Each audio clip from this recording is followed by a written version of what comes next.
Goldylocks Productions broadcasts universal cosmic frequencies that unlock, awaken, and expand the consciousness of our worldwide viewers and listeners. Goldylocks Productions presents the Live from Little Bear Sanctuary show with Christopher Vane. Enjoy topics such as the vegan lifestyle, sanctuary media highlights, and spotlighting new rescues. Good evening, friends. Welcome to Live from Little Bear Sanctuary. I'm your host, Chris Vane. If you're watching live on this Thursday, October 28th, 2021, don't forget to sign in, hit that subscribe button, hit that like button. It's a great way to support the Sanctuary and all of the shows on the Goldylocks Productions network. Last week, I interviewed Scott Fine of Joey's Legacy. It was a really great show. If you missed it, we're on demand on all of the same places: the Goldylocks Productions YouTube, Little Bear Sanctuary Facebook page, website, YouTube, and we're voiced to all major podcast sites. Really quick, few quick announcements. Our silent auction for October did amazing, guys. We raised $1,200. Thank you so much to everybody who was a part of it. So many generous companies donated, and $1,200. Really good stuff.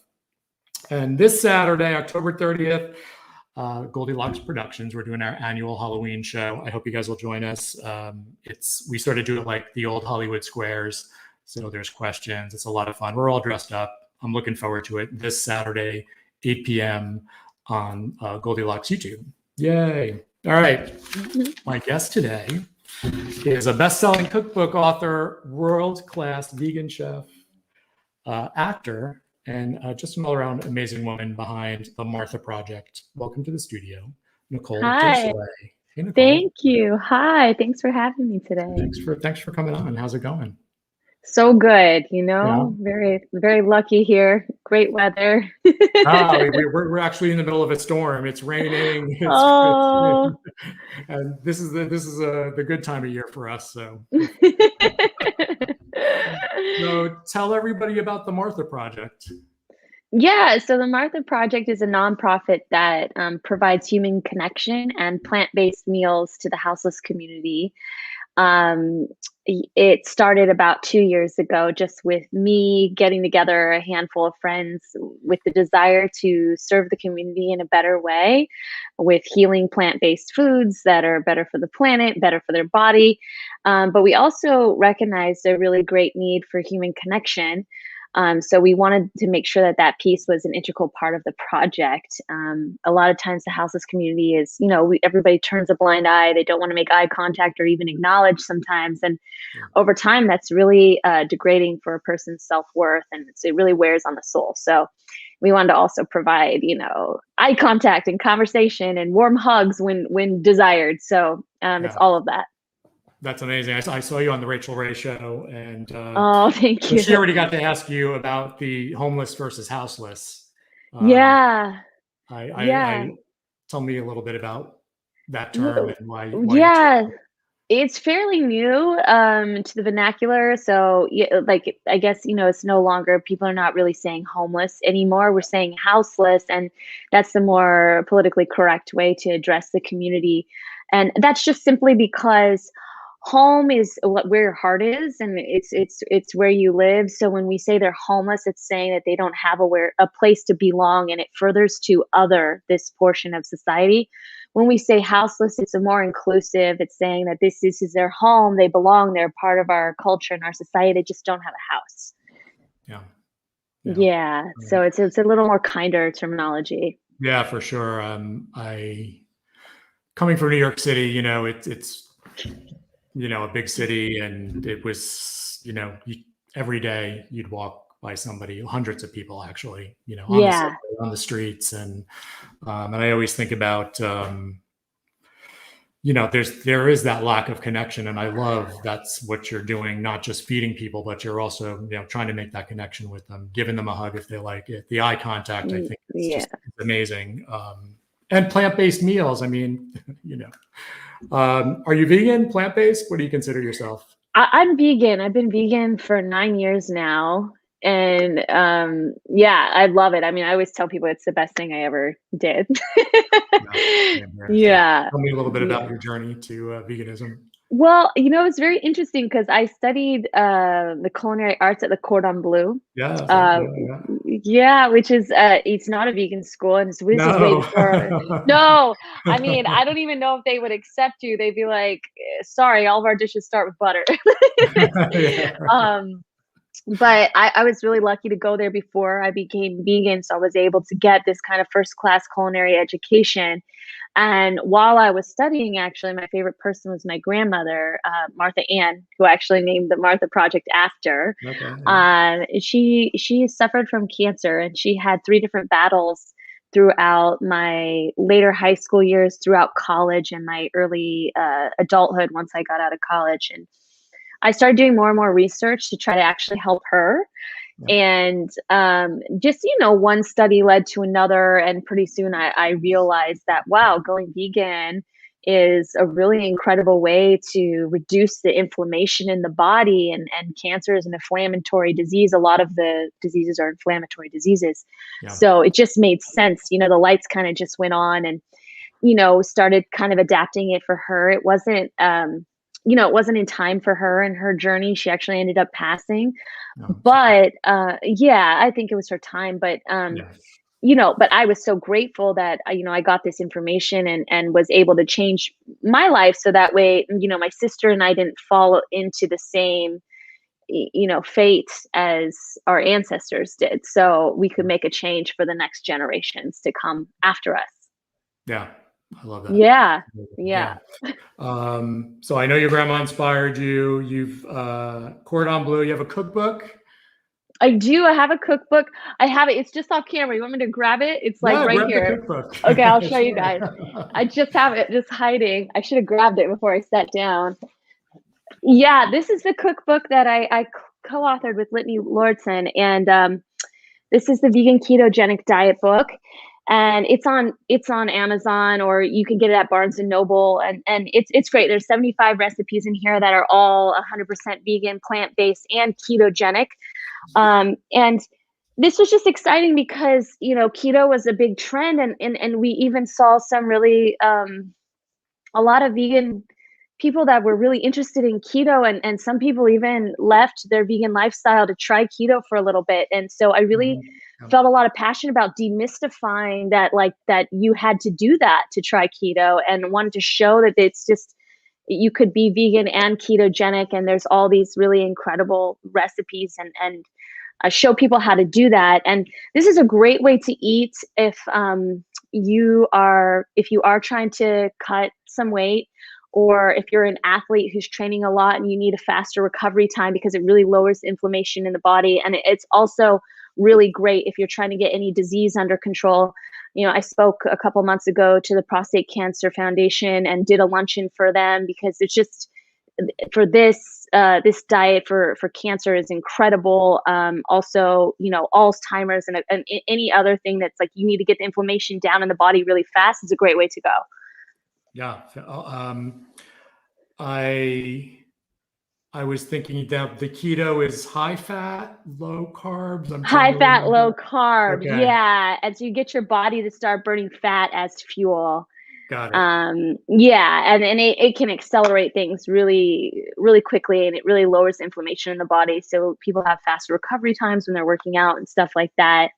I myself enjoy a good piece of bread every once in a while, so I don't eat keto all the time. If there's a good baker, yeah, if there's a good baker in town, I will go hard on some gluten. But this is a great way. It's a great way to eat sometimes, or if you're trying to get certain things in your body like back into balance. I think it's awesome. And what kind of fats do you use, as vegan?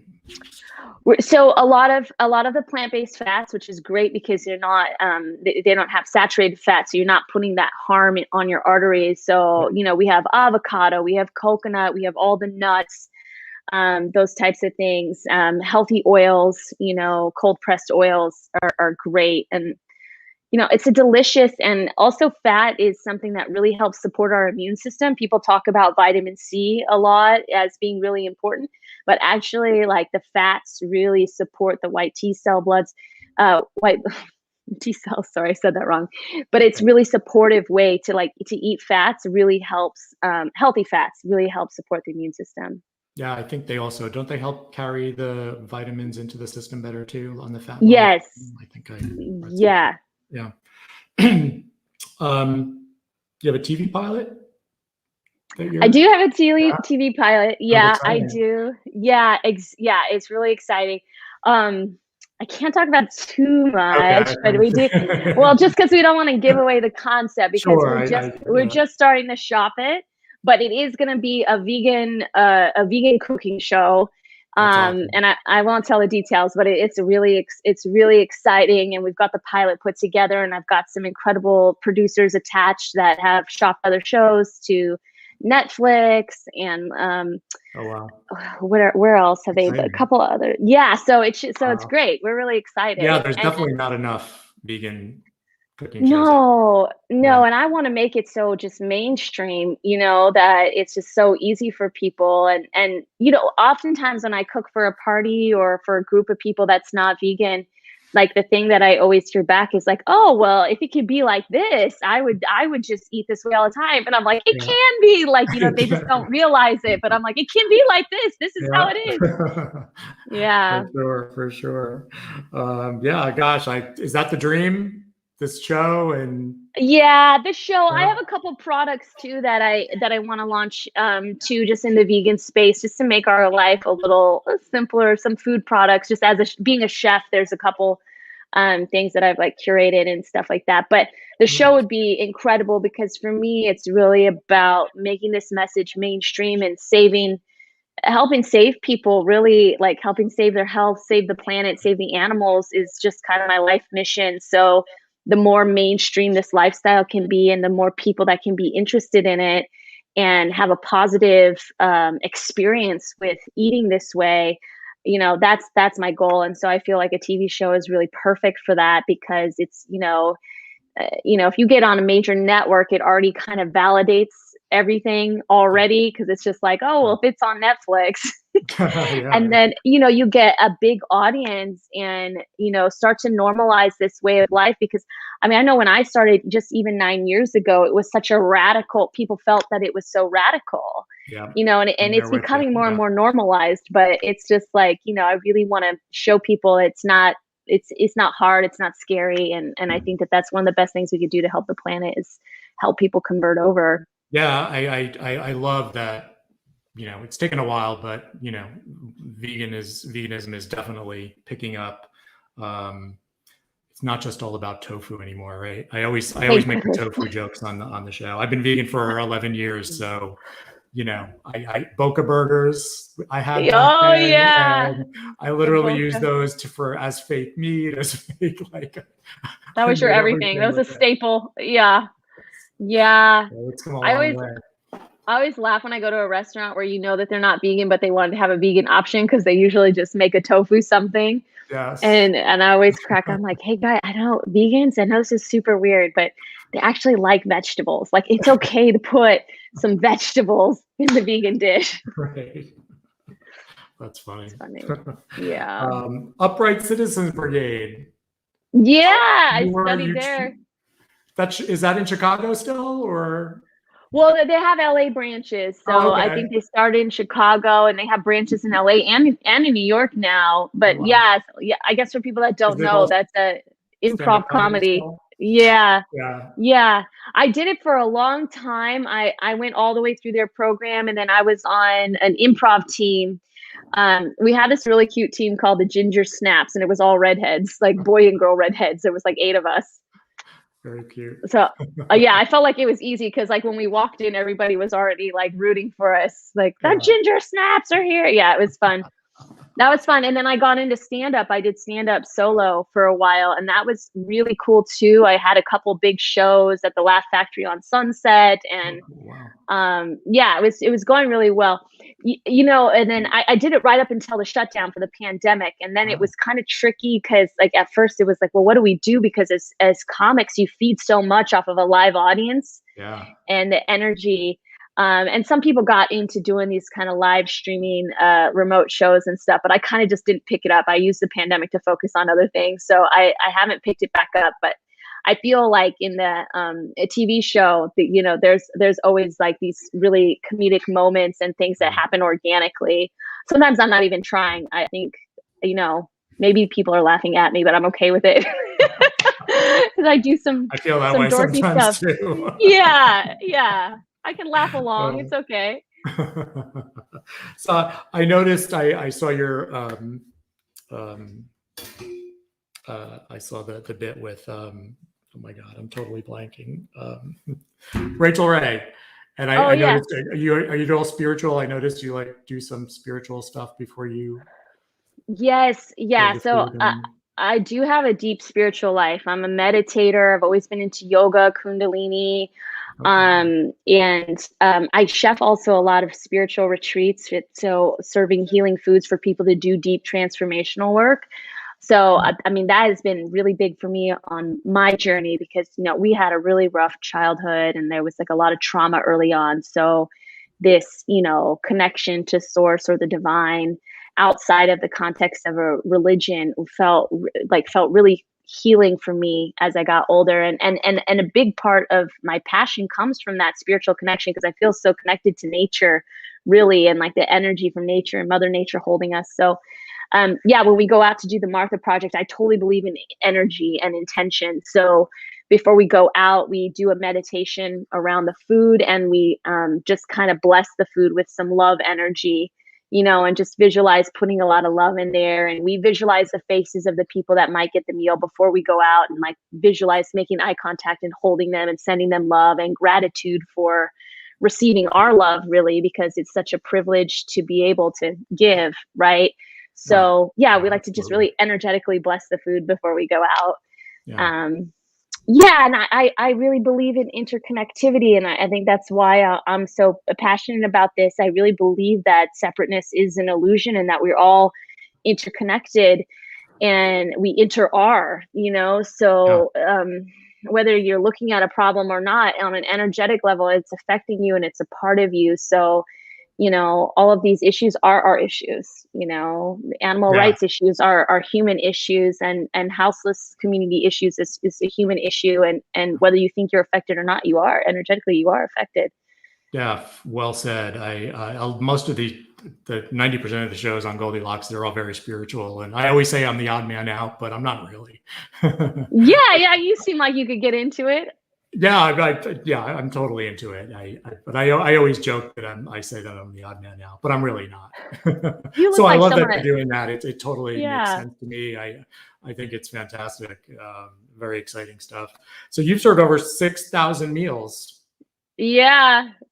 Since we started, it's been great, and we can't wait to grow more. Like it's so exciting because you know the population here is huge. We have a huge, I think over 40,000 people in Los Angeles experiencing houselessness. Wow. So it's big and we love it. And, you know, it started out small and we're trying to build it up and grow more, but always keeping the integrity intact of the connection piece. You know, it's more important for me that we have quality, like high impact interactions than, you know, throw like a million burritos out a window as we're driving by. You know, I really want to bring the humanity back to it. So yeah, I love that. What's the biggest challenge you're facing, and how are you tackling it? What's your challenges that you're? Well, I think fundraising is kind of an ongoing challenge for us. You know, I'm sure you can relate. So just always every day. I feel like we're always asking for money because then we spend it, you know, and it costs, it takes resources to do it. You know, and one of the things that we've done for that is, you know, we have some merchandise on the website where, you know, we're really going to promote that going into the holiday season. So you can give the gift of giving. So if you buy one of our mugs or reusable water bottles, you know, that'll provide a meal for 5 people in need in the community. So hopefully that does really well over the holiday. It's already up, but I'm just hoping that like people will really, you know, go for it during the holidays. And we have partnered with Sugar Taco, which is a vegan Mexican restaurant here. Have you been there? Is the co-owner of Sugar Taco. Oh, amazing. amazing. Okay, Yeah, so Jamie we're Lynn. I don't know if you know oh, her. Jamie Lynn. Okay, Yeah. that's amazing. Yeah, we're partnering with them. I'm doing a photo shoot with Brittany Middleton Okay. next week because we're going to partner with them for the month of November, and they're going to have an option at checkout where people could, Yep. round up or donate to the Martha Project, and we're going to have a gratitude burrito Okay. for Thanksgiving, Awesome. and Yay. and then we'll get to use Small their kitchen world. for the Wow. handout. I know. We're so excited, and Brittany, I love Brittany. Brittany and I have been kind of influencer buddies for like a long time before the restaurant started and Yeah. everything. And like you always see her at vegan prom or like all the vegan restaurant openings. Sure. Ends up being this kind of small town here in LA where you end up seeing all the same people at all the events. So Right. yeah, it's really great that I finally get to do something with her. Yeah. Yeah. They're doing amazing. I know they also do a lot with the houseless population out there. Yeah, I've got so many people I need to meet in LA. I need to make a trip out there, and we all need to meet up at Sugar Taco or something. Yeah, It'd be come, fun. let's get tacos. That'd be great. Oh my goodness. So what's one lesson that your job has taught you that you think everyone should learn at some point? Whew. Wow, that's good. I've learned so much from doing this project. You know what? I think a big thing is I learned that being of service, on the outside, it sounds like you're being of service. So you're serving somebody else. But I realized that service is actually something that you do for yourself. Because when you show up to serve, you get so much out of it. I just feel like the universe blesses you. Your heart is so full. You're reminded of what you should be grateful for and what you are grateful for.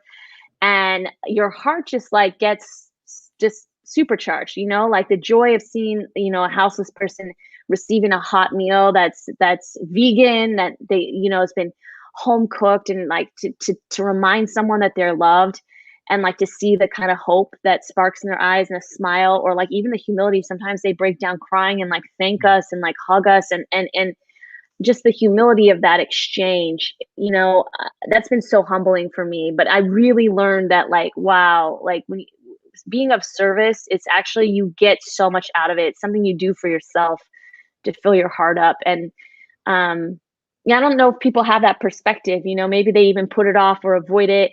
They think it's like a chore. But I feel like if they ever come to the party, even just one time, it's almost addictive. Like we've had so many volunteers that come back multiple times because they're like, I felt so amazing, after that. And my heart was just so full.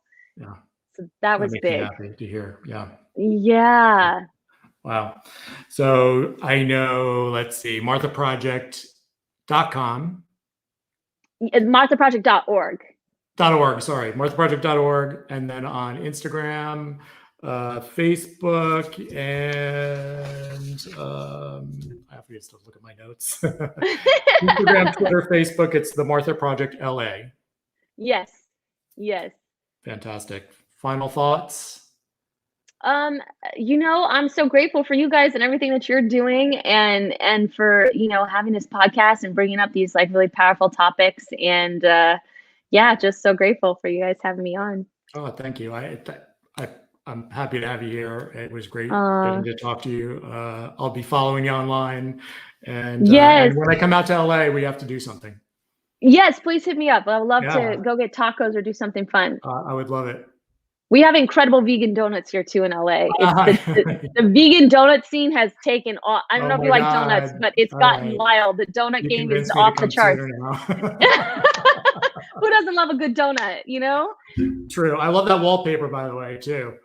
Me and my mom painted this. Oh, wow. Yes, it took us 7 days. Oh my gosh, that's amazing. It's a wraparound. Yeah, she's an incredible artist, and she'd always painted all the Disney characters on my walls as a kid. Yeah. And then I moved in this place, and she hadn't painted in like over a decade. And I was like, I got to get her off the bench. I was like, Mom, I need your help. She came and did this, and it was really beautiful. It was super bonding, It and looks amazing what I'm seeing of it. Yeah. Yeah, Gorgeous. like 20 kale salads later and 7 days, we finished. I think we were eating so much kale, like, because it was hot. We did it in the summer, so we couldn't even eat any cooked foods. It was really funny. That's too funny. I know, Oh my I know. goodness. Powered by kale. Powered by kale. Kale, yeah. Kale, yeah. Oh my goodness. Thanks again for coming out. Yeah, I had a lot of fun Okay, of talking to course. you. Have a Yes, good so beautiful to weekend. talk to you. Have a safe Yes, Halloween. And yeah, and all the links to find you will be posted in the feed amazing. here. Beautiful. Thank you so much. Thank It was you great so to talk much. to Thank you you. for what you're doing. It's amazing. Oh, thank you. Yeah. You too. Yeah, Keep doing the thanks. great work. Thanks. Okay. Talk soon. Bye. All right, guys. She great. What do I got to tell you guys now? Let's see. In my notes.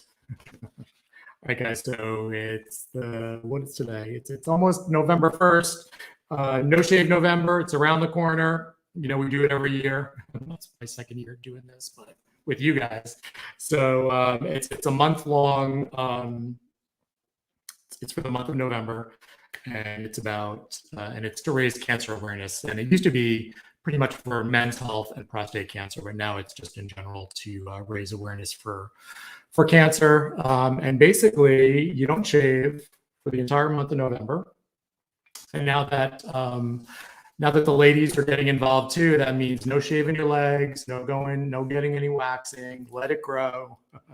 And I just read this today, which I wasn't aware of, because it's always about the guy growing the beard and all that stuff. But it's about really embracing our hair, and it's because men, as you know, many cancer patients lose their hair, so it's really an appreciation of what we have and our health, and also to spread awareness. Imagine, for women with those hairy legs, it's gonna spread more awareness than me growing a beard. But sorry. But yeah, let's all do it together. It'll be fun. I already started just a little, but I'll start fresh from November 1st. And information, what's the website they do? It's no-shave.org. And if you go on there, they have a whole bunch of stuff you can sign up. You can, if you want to do fundraising, there's fundraising you can do too. So I hope everybody will join me with that. I haven't even looked to see who's here yet. Let me see. I'm going down the list. Hey, Michelle, how are you? It's you and me, Michelle, tonight. That's it. You're the only one saying hello tonight. Hey, Michelle, what's up? I hope the move went well. I know the move went well. Happy you're here with me tonight. And all the other shy people who won't say hello.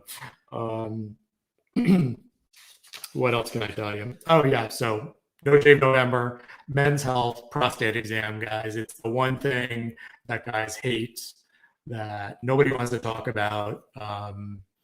It's the good old prostate exam. I know now the recommendations are 50 years and older.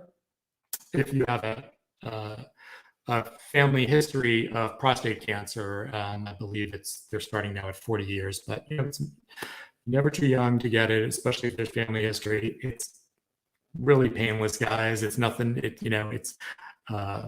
nothing to be ashamed of, and it really, prostate cancer, I think, is the second highest cancer rate in men is prostate cancer. It's avoidable. It's curable. God forbid they catch it in an early, if they catch it in an early stage. And of course, the best way to prevent prostate cancer is to stop eating red meat. We're all shifting. I've been vegan for 12 years. My grandfather died of prostate cancer that went to bone cancer. My father had to have his prostate removed, so it is in my family. About to turn 60. Geez, I'm getting old, and my prostate's fine. My labs are normal. You know, you know,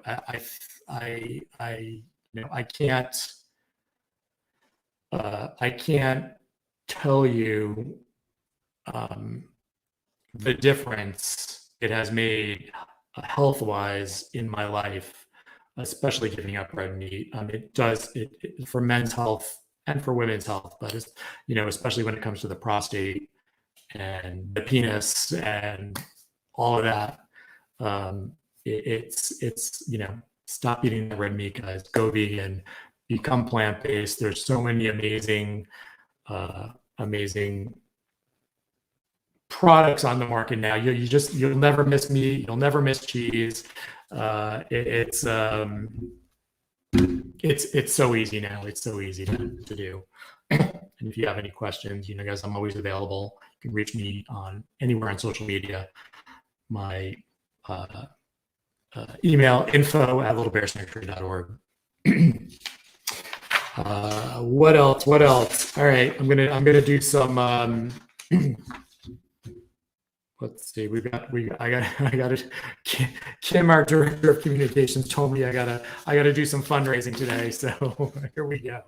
We have 6 of the 10 piglets still sponsored. 4 piglets, guys. We got 4 little piglets that still need a name and need sponsors. I believe I think we've got 2 girls and 2 boys left, and Michelle sponsored a piglet. She named him Wilbur. He's the cutest little thing. The piglets are getting, I don't even know if I can call them piglets anymore. They're gigantic now. But yeah, we need some sponsors. $25 a month on our website. We've also got our Patreon. You can literally donate $1 a month. We've got a $5 Give Up Your Coffee fundraiser. It's on our website. If you know, Kim and I sat and we looked at our friends lists and we looked at our followers on Instagram, and if everybody donated, if $5 a month, it would really be miraculous. It would create miracles. Our monthly feed bill, guys, is $5,000 a month. Feed and hay. Prices have skyrocketed. Feed has doubled in price. Hay has doubled. Medications have doubled. It's crazy right now what's going on. We truly need monthly sponsors. It makes such a big difference for us. So I hope you guys will consider, if you're not already a monthly sponsor, please consider making a $5 a month donation. It will change lives here at the sanctuary. We've rescued almost 200 animals to date. You know, Kelly's with us full time. It's insurance time of the year. You know, the bills are insane. We hope you will consider a $5 a month donation. Giving Tuesday's coming up. End of the year tax deductions. I know they've raised how much you can donate and take as a tax deduction, which is amazing. Talk to your tax person. You want give it to a nonprofit. Why give it to the government? It'll save you money and it'll help animals at the same time. And Goldylocks also has a Patreon. Join the Goldylocks Patreon. What's the monthly for Goldylocks, Tiffany? I don't even know. I'm sure you have a $5 a month one. And our new GoFundMe is up. So charity GoFundMe ended on November 30th. They sailed into the sunset. No more charity GoFundMe. So you can find us now on GoFundMe.com/little-bear-sanctuary. So the dashes are in between Little Bear Sanctuary. It started at 0. I've redone the story. We raised everything we needed for the clinic from the previous fundraiser. We use this mostly for our capital projects. So the GoFundMe money goes towards expanding our electrical now. Well, we need a new well, guys. We need a new well and filtration system for the 20 acres. We're still working with one well and one pump, and it's we need a new well. So yeah, go to the website. It's all there. Check us out on Patreon. We do some fun behind the scenes pictures and videos. This Saturday, Goldylocks Productions Halloween special. Always fun. We had a great time last year. I think it's free for everybody, right? Right, Tiff? It's I think the little preview is already up, so I hope everybody will join us Saturday night, 8 p.m. Because what else are you guys doing? You can get to spend it with us. It's going to be fun. It's like the old Hollywood Squares setup. You guys can ask us questions and yeah, free on Saturday. Woo! All right. I think I've talked myself out, and I'm gonna close the show here. My guest next week, his name is Dean Killingbeck, and he started a CBD company for pets. And I actually just got to try his product this week, and guys, I'm blown away. Naya, she's getting old. She has arthritis. She's had allergies for her entire life. She's on Apoquel for over 7 years now, once a day. It's like this $3 pill. It's crazy expensive. If she misses a dose, she is a mess. She's chewing on her feet. She's, scratching inside their mouth. Dogs, when they have allergies, unlike us, we get a stuffy nose. The palms of the bottom of the pads of their feet get itchy, and the inside of their mouths get itchy, and their private parts get itchy. It's a little bit different than us. And I started her on this 3 days ago, and she hasn't had to take a pill, and she hasn't had to take her arthritis medicine. She's running around like a little puppy. Literally, she was outside yesterday morning, laying on her side, playing with the piglets under the gate. I mean, this is like, I'm completely stunned by how well this product worked. So I can't wait to have this guy on. It's amazing. I just cannot believe she's like a puppy again. And I've tried CBD products before. I've tried joint stuff. I'm completely stunned at how well this works. I'm a fan for life of this. Emily Sage is the name of the company, and we'll talk more to Dean next week. And thank you again to my guest Nicole with the Martha Project. Love you, girl. You're doing amazing stuff. I hope we get to meet one day. And that's it. This is Chris Vane signing out. Remember, peace begins on your plate. Love you guys. Don't want the fun to end? Grab more refreshments. Then head over to the Goldylocks Productions YouTube channel. With the huge selection of shows, the fun doesn't have to end.